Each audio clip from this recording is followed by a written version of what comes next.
ಮೊನ್ನೆ ವಿಮಾನ ಅಪಘಾತದಲ್ಲಿ ಮಹಾರಾಷ್ಟ್ರದ ಉಪಮುಖ್ಯಮಂತ್ರಿ ಅಜಿತ್ ಪವಾರ್ ಅವರು ದುರಂತ ಅಂತ್ಯ ಕಂಡಿದ್ದಾರೆ. ಇದರ ಬೆನ್ನಿಗೆ ವಿವಿಐಪಿ ಏರ್ಕ್ರಾಫ್ಟ್ಗಳ ಬಗ್ಗೆ ಅದರ ಸುರಕ್ಷತೆಯ ಬಗ್ಗೆ ಪ್ರಶ್ನೆಗಳು ಸೃಷ್ಟಿಯಾಗಿತ್ತು.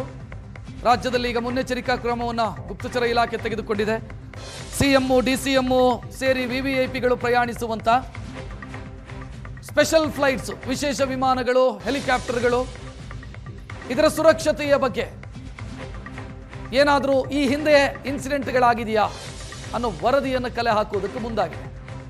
ಪ್ರಮುಖವಾಗಿ ವಿವಿಐಪಿಗಳು ಪ್ರಯಾಣಿಸುವ ಸಂದರ್ಭದಲ್ಲಿ ಏನಾದರೂ ತಾಂತ್ರಿಕ ದೋಷಗಳು ಕಾಣಿಸಿಕೊಂಡಿದ್ದಾವ, ಅಥವಾ ಇವರು ಪ್ರಯಾಣಿಸುವಂಥ ಏವಿಯೇಷನ್ ಕಂಪನಿ ಏನಿದೆ ಅದರ ಮೇಲೆ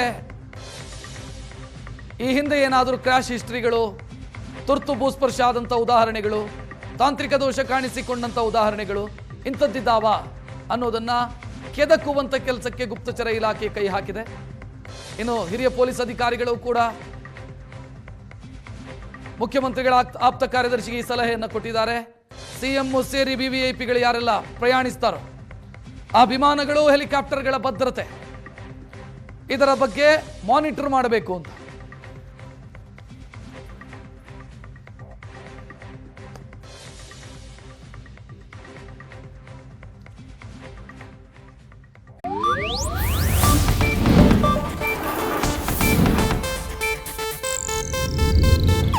ಇದು ಏಷ್ಯಾನೆಟ್ ನ್ಯೂಸ್ ನೆಟ್ವರ್ಕ್ ಪ್ರಸ್ತುತಿ.